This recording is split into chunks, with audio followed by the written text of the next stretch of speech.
Deming was so highly thought of in Japan that they named an award after him and his teachings.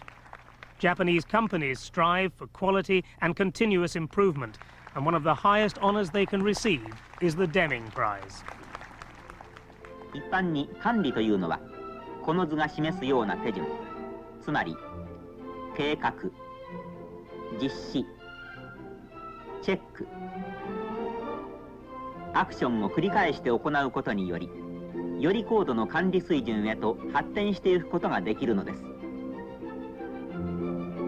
この管理のサークルを私たちが製品を作るときに適用したものが皆さんご存知のデミングサークルと呼ばれるものです。There's a tiger on the market and I got the very first in town.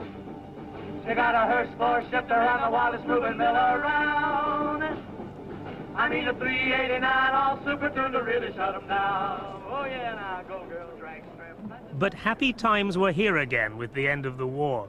Who needed something as dusty as statistical quality control? America didn't.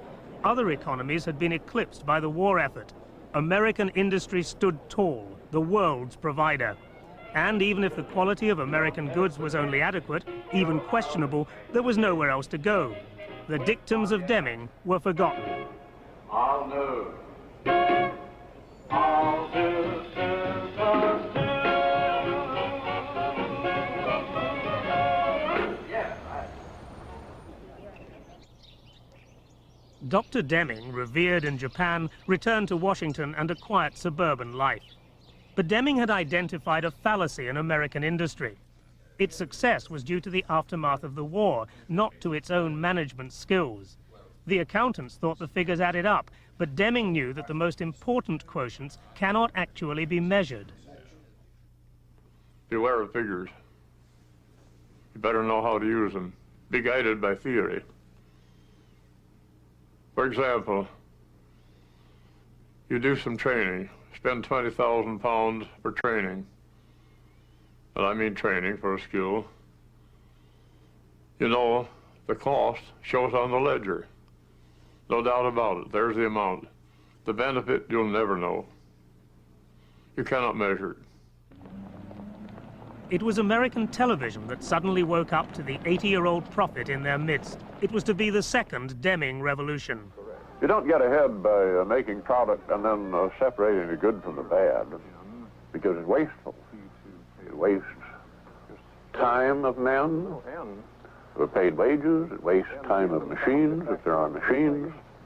It wastes material. What we need is to have Dr. Deming. The 90-minute program asked the critical question, why was America losing out to Japan?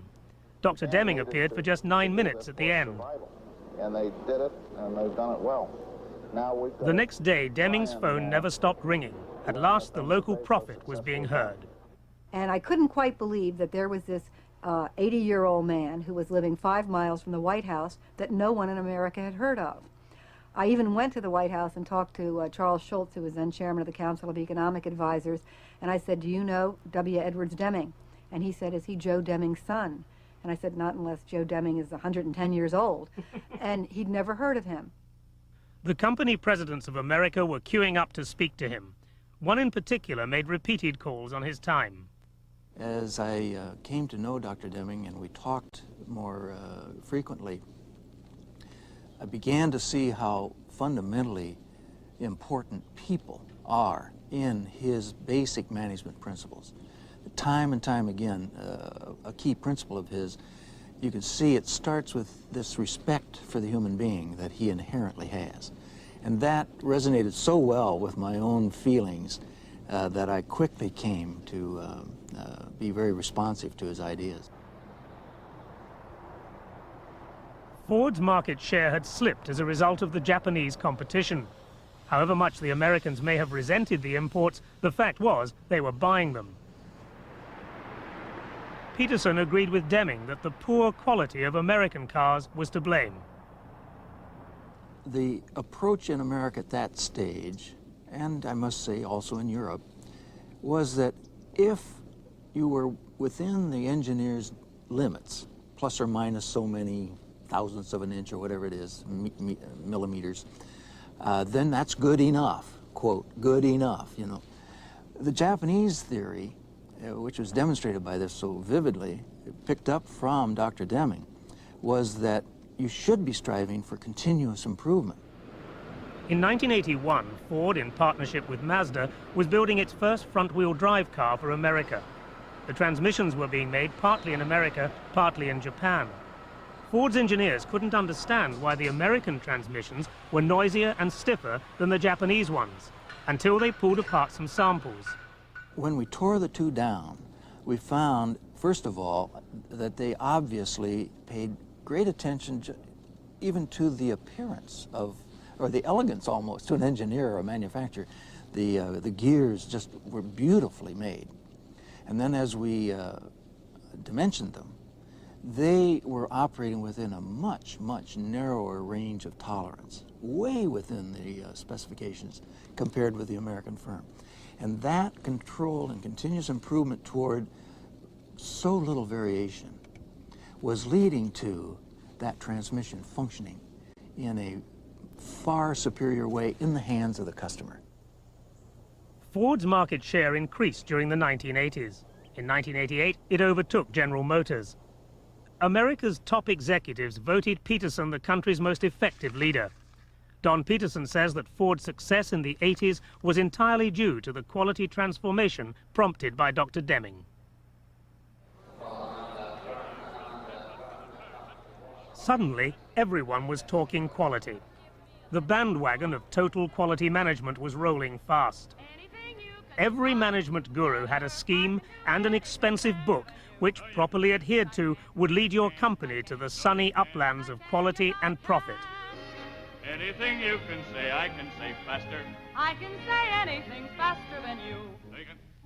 Dr. Deming is the first person to tell you there is no quick fix. I think there is no instant pudding is the way he puts it. People want a recipe, and quality is a way of thinking. It's a drastic change in how we think about everything we do and even in how we live. And you can't do that overnight. And American managers are very reluctant to change because when you get in a tight fix, you always want to go back and do what worked in the past. Well, it won't work anymore because the Japanese and people who are following them are doing things better. With Dr. Deming's belated recognition in his own country came a reverence that borders on the religious. The Deming disciples flocked to hear his slow, mocking drawl at four-day seminars across America. Over the years, Deming has summarized his beliefs in 14 points. Moses only had 10.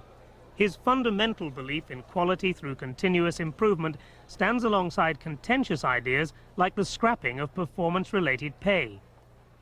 I think the tragedy is people listen to him and then it seems so hard that they just take a little piece of it.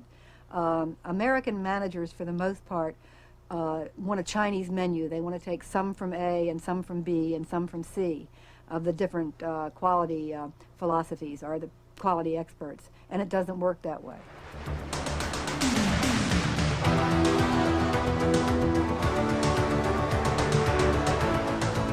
In 1985, an American company based in Miami became the first outside Japan to win the Deming Prize.